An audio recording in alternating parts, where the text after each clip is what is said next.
ಗುರುವಿಗೆ ಸಾವಿರಾರು ಮಂದಿ ಶಿಷ್ಯರಿರ್ತಾರೆ, ಹತ್ತಿರದ ಒಡನಾಡಿಗಳು ಇರ್ತಾರೆ.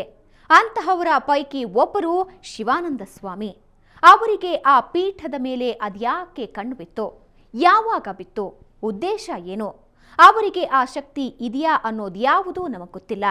ಆದರೆ ಚಂದ್ರಶೇಖರ ಸ್ವಾಮಿಗಳ ದೇಹಾಂತ್ಯವಾದ ತಕ್ಷಣ ಶಿವಾನಂದ ಸ್ವಾಮಿ ಪೀಠವನ್ನ ಏರುವುದಕ್ಕೆ ಮುಂದೆ ಬಂದಿದ್ರು ಅನ್ನೋದು ಮಾತ್ರ ಕೇಳಿದ ಮಾತು.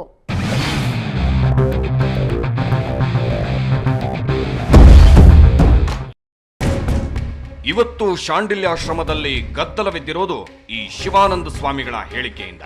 ಇವರಿಗೂ ಮಠದ ಕಮಿಟಿಗೂ ತಿಕ್ಕಾಟ ಆರಂಭವಾಗಿದೆ. ಅಂದಹಾಗೆ ಆ ಕಮಿಟಿಯಲ್ಲಿ ಇವರು ಒಬ್ರು. ಚಂದ್ರಶೇಖರ ಸ್ವಾಮಿಗಳು ಬಹಳ ಹಿಂದೆ ನ್ಯಾಸ ಕಮಿಟಿ ಅಂತ ಮಾಡಿ ಅದಕ್ಕೆ 13 ಜನ ಮೆಂಬರ್ ಮಾಡಿದ್ರು. ಅದರಲ್ಲಿ ಮುಖ್ಯ ಪಾತ್ರ ವಹಿಸ್ತಾ ಇದ್ದವರು 5 ಜನ. ಆ 5 ಜನರ ವಿರುದ್ಧನೇ ಮಾತುಗಳು ಕೇಳಿ ಬರ್ತಾ ಇರೋದು. ಯಾಕೆ ಹೀಗೆ ಅಂತ ಕೇಳಿದ್ರೆ, ಈ ಶಿವಾನಂದ ಸ್ವಾಮಿಗಳು ಓಡಾಡೋದಕ್ಕೆ ಕಾರು ಮತ್ತು ಅವರ ಹೆಸರಲ್ಲಿ 10 ಲಕ್ಷ ಡೆಪಾಸಿಟ್ ಇಡಬೇಕು ಅಂತ ಬೇಡಿಕೆ ಇಟ್ಟಿದ್ರು. ಅದಕ್ಕೆ ಒಪ್ಪದಿದ್ದಾಗ ಇಲ್ಲ ಸಲ್ಲದ ಆರೋಪ ಮಾಡ್ತಿದ್ದಾರೆ ಅಂತ ಹೇಳ್ತಾರೆ. ಆ ಬಗ್ಗೆ ಶಿವಾನಂದ ಸ್ವಾಮಿಗಳು ಏನು ಹೇಳ್ತಾರೆ ನೋಡಿ. ಐಷಾರಾಮ್ ಅಲ್ಲ ಅದು. ಈಗ ನೋಡ್ರೆ ನೀವು ಕರಿತೀರಿ, ನಿಮ್ಮಲ್ಲೂ ಕಾರ್ಯಕ್ರಮ ಮಾಡಬೇಕು. ಈಗ 100 ಕಿಲೋಮೀಟರ್ ಇರ್ತದೆ. ನಾವು ಬಸ್ಸಿಂದ ಹೋಗಿ ಆ ಟೈಮಲ್ಲಿ ಹೋಗ್ಲಿಕ್ಕೆ ಮುಟ್ಲಿಕ್ಕೆ ಆಗ್ತದನು? ಆ ಟೈಮ್ನ ಹೋಗಿ ಮುಟ್ಲಿಕ್ಕೆ ಆಗ್ತದನು? ವೈಕಲ್ ಇತ್ತಂದರೆ ಇಲ್ಲೂ ಕಾರ್ಯಕ್ರಮ ಮಾಡ್ಬೋದು, ಅಲ್ಲಿ ಕಾರ್ಯಕ್ರಮ ಮಾಡ್ಬೋದು. ಈಗ ಒಂದು 20 ಕಿಲೋಮೀಟರಲ್ಲಿ ಒಂದು ಕಾರ್ಯಕ್ರಮ ಇದೆ, ಅದು ಮುಗಿಸ್ಕೊಂಡು 4 ಕಿಲೋಮೀಟರ್ ಅಂತರದಲ್ಲಿದ್ದಾಗ ನಾವು ಬಸ್ಸಿಂದ ಹೋಗ್ಲಿಕ್ಕೆ ಆಗೋದಿಲ್ಲ. ಆ ಸಮಯಕ್ಕೆ ನಾವು ಮುಟ್ಲಿಕ್ಕೆ ಆಗೋದಿಲ್ಲ. ಕೈಯಾಗ ವೈಕಲ್ ಇದ್ರೆ ಇಲ್ಲೂ ಕಾರ್ಯಕ್ರಮ ಮಾಡ್ಬೋದು, ಅಲ್ಲಿ ಕಾರ್ಯಕ್ರಮ ಮಾಡ್ಬೋದು. ಆ ಉದ್ದೇಶದಿಂದ ವೈಕಲ್ ಬೇಕು ಅಂತ ಹೇಳಿದ್ದು. ಇವರು ಹೇಳ್ತಿರೋದು ನಿಜ ಆದ್ರೆ ಇವರಿಗೆ ಅಂತಲ್ಲ, ಮಠಕ್ಕೆ ಒಂದು ವೆಹಿಕಲ್ ಇರೋದು ಸೂಕ್ತ. ಆದ್ರೆ ಈ ಶಿವಾನಂದ ಸ್ವಾಮಿಗಳು ನಿಜವಾಗಿಯೂ ಬೇರೆ ಬೇರೆ ಕಡೆ ಹೋಗಿ ಪ್ರವಚನ ಮಾಡ್ತಾ ಇದ್ದಾರೆ, ಅದರಿಂದ ಒಳ್ಳೇದಾಗ್ತಾ ಇದೆಯಾ ಅನ್ನೋದು ಪ್ರಶ್ನೆ. ಅಂಥದ್ದೇನೂ ಇಲ್ಲ, ಅವರಿಗೆ ಅಂಥ ಜ್ಞಾನ ಇಲ್ಲ. ಹಾಗೊಂದು ವೇಳೆ ಇದ್ದಿದ್ರೆ ಅವರು ಈ ಮಠದಲ್ಲಿ ಪ್ರವಚನಗಳನ್ನ ನಡೆಸಬಹುದಿತ್ತಲ್ವಾ? ಇಲ್ಲಿ ನಾವಿನ್ನೂ ಚಂದ್ರಶೇಖರ ಸ್ವಾಮಿಗಳ ಆಶೀರ್ವಚನದ ರೆಕಾರ್ಡ್ ಅನ್ನೇ ಭಕ್ತರಿಗೆ ತೋರಿಸ್ತಾ ಇದ್ದೀವಿ ಅಂತಾರೆ. ಹಾಗಿದ್ದಾಗ ಈ ಶಿವಾನಂದ ಸ್ವಾಮಿ ಈ ಮಠಕ್ಕೆ ಬಂದಿದ್ದ ಹೇಗೆ, ಅವರ ಶಿಷ್ಯನಾಗಿದ್ದ ಹೇಗೆ? ಮೂಲತಃ ಮುಧೋಳ ತಾಲೂಕಿನ ಮಹಾಲಿಂಗಪುರದ ಈ ಶಿವಾನಂದ ಸ್ವಾಮಿಗಳ ಮೂಲ ಹೆಸರು ಮಹಾದೇವ. ಇವರು ಆ ಕಾಲದಲ್ಲಿಯೇ BA ಓದ್ಕೊಂಡವರು. ಆಧ್ಯಾತ್ಮದಲ್ಲಿ ಇಂಟ್ರೆಸ್ಟ್ ಇದ್ದಿದ್ರಿಂದ ಊರಲ್ಲಿ ನಡೆದ ಚಂದ್ರಶೇಖರ ಸ್ವಾಮಿಗಳ ಪ್ರವಚನ ಕೇಳೋದಕ್ಕೆ ಬಂದಿದ್ರಂತೆ. ಆಗಲೇ ಸ್ವಾಮಿಗಳು ಮಹಾದೇವನನ್ನ ಹುಬ್ಬಳ್ಳಿಗೆ ಕರ್ಕೊಂಡ್ಬಂದು ಸೇವೆ ಮಾಡು ಅಂದ್ರಂತೆ.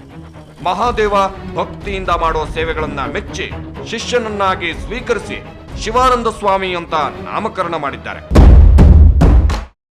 ನಂತರ ಮಠದ ಕಾರಿಗೆ ಚಾಲಕರ ಸಮಸ್ಯೆ ಬಂದ ಮೇಲೆ ಅದನ್ನ ಕಲ್ತ್ಕೊಂಡು ಡ್ರೈವರ್ ಆದೆ ಅನ್ನೋದು ಬಿಟ್ರೆ ನಾನು ಅವರ ಶಿಷ್ಯ ಅಂತಾರೆ ಶಿವಾನಂದ ಸ್ವಾಮಿ. ನನ್ನ ಹೆಸರು ಮೊದಲು ಮಹಾದೇವ ಅಂತು. ಆನಂತರ ಮಹಾದೇವ, ನಿನ್ನ ಹೆಸರು ಬದಲೇ ಆಕೈತಿಪ್ಪ, ನಿನಗೆ ಆಶ್ರಮ ಕೊಡ್ತೀನಿ ಅಂತ ತಿಳ್ಕೊಂಡು ಸನ್ಯಾಸಾಶ್ರಮ ಕೊಟ್ಟು ಆವತ್ತಿಂದ ಶಿವಾನಂದ ಸ್ವಾಮೀಜಿ ಅಂತ ಅವರೇ ಕರೀತಾರೆ ಪ್ರೀತಿಯಿಂದ. ಕರೆದು ಆಮೇಲೆ ಒಂದು ಕಾರ್ ಸೇವೆಗೋಸ್ಕರವಾಗಿ ಆಗಿನ ಪರಿಸ್ಥಿತಿಯಲ್ಲಿ ಇನ್ನೊಬ್ರು ಯಾರಾದರೂ ಕಾರ್ ಹೊಡಿಲಿಕ್ಕೆ ಇಟ್ಕೊಂಡ್ರೆ ಅವರಿಗೆ ಪಗಾರ ಕೊಡೋದು ಆಗ್ತಾ ತಿಳ್ಕೊಂಡು ನಾನೇ ಕಷ್ಟಪಟ್ಟು ಕಾರ್ ಡ್ರೈವಿಂಗ್ ಕಲಿತೆ. 82ರಿಂದ ಕಾರ್ ಡ್ರೈವಿಂಗ್ ಮಾಡ್ತಾ ಬಂದೆ. ಸ್ವಾಮೀಜಿಯವರು ಸೇವೆ ಮಾಡೋದು, ಕಾರ್ ಡ್ರೈವಿಂಗ್ ಮಾಡೋದು, ಈ ಕಾರ್ಯಕ್ರಮ ಮಾಡ್ಕೋತ ಬಂದಿವಿ ಅಷ್ಟೇ. ಸರಿ, ಸೇವೆ ಮಾಡ್ಕೊಂಬಂದ್ರು. ಅದರ ಜೊತೆಗೆ ಆಧ್ಯಾತ್ಮವಾಗಿಯೂ ಬೆಳಿಬೇಕಲ್ವಾ, ಸಾಧನೆ ಮಾಡಬೇಕಲ್ವಾ? ಅದರಲ್ಲಿ ಇವರ ಸಾಧನೆ ಏನು ನಮಗೆ ಗೊತ್ತಿಲ್ಲ, ಆದ್ರೆ ಭಕ್ತರಿಗೆ ಗೊತ್ತಿದೆ ಅನ್ನೋದು ಸ್ವಾಮಿಗಳ ವಾದ. ಇವ್ರು ಸ್ವಾಮಿಗಳು ಹೌದಲ್ಲೋ, ಇವರ ಕರ್ಕೊಂಡು ಬಂದಾರಿಲ್ಲೋ, ಇವರ ಸನ್ಯಾಸಾಶ್ರಮ ಕೊಟ್ಟಾರಿಲ್ಲೋ, ಇವರಿಂದ ಅನೇಕ ಕಾರ್ಯಕ್ರಮ ಆಗ್ತಾವಿಲ್ಲೋ ಕೇಳ್ರಿ. ಮತ್ತು ಅದಕ್ಕೆ ಬೇಕಾದ್ರೆ ಎಲ್ಲ ಕಾರ್ಯಕ್ರಮ ಆಗಿದ್ದು ಇವು ಪತ್ರಿಕೆ ಬೇಕಾದ್ರೆ ಪತ್ರಿಕೆನೂ ಕೊಡ್ತೀನಿ. ಹೀಗೆ ಇವರು ಎಲ್ಲಾ ಕಡೆ ಆಧ್ಯಾತ್ಮ ಸುಧೆ ಹರಿಸ್ತಾ ಇದ್ದಾರೆ ಅಂದ್ರೆ ಇವರನ್ನ ಸ್ವಾಮಿ ಅಂತ ಜನ ಸ್ವೀಕರಿಸ್ತಾರೆ. ಗುರುಪೀಠ ಏರೋದಕ್ಕೂ ಅವರ ಅಭ್ಯಂತರ ಇರಲ್ಲ. ಆದ್ರೆ ಮಠದ ಕಮಿಟಿಯವರ ಪ್ರಕಾರ ಇದು ಸಲ್ಲ. ಶಿವಾನಂದ ಸ್ವಾಮಿಗೆ ಗುರುಪೀಠದಲ್ಲಿ ಕೂರಿಸೋದಕ್ಕೂ ಆಗಲ್ಲ. ಅವರು ಎಲ್ಲಾ ಕಡೆ ಹೋಗಿ ಮಠವನ್ನ ಬೆಳೆಸೋ ಕೆಲಸ ಮಾಡ್ತಿದ್ದಾರೆ ಅನ್ನೋದು ಸುಳ್ಳು. ಹಾಗಂತ ಶಿವಾನಂದ ಸ್ವಾಮಿಗಳು ಕೆಟ್ಟವರು ಅಂತ ಅವರು ಹೇಳಲ್ಲ. ಅವರ ಬಗ್ಗೆ ಏನೇ ಹೇಳಿದ್ರು ಕಡೆಗೆ ಬರೋದು ಬೇರೆ ಮಠಾಧೀಶರು ಹೇಳಿದ್ರೆ ನಾವು ರೆಡಿ ಅನ್ನೋ ಮಾತು. ಜೊತೆಗೆ ಚಂದ್ರಶೇಖರ ಸ್ವಾಮಿಗಳು ಬರೆದಿರೋ ವಿಲ್ ಹೊರತೆಗಿತಾರೆ. ಅದರಲ್ಲೇನಿದೆ?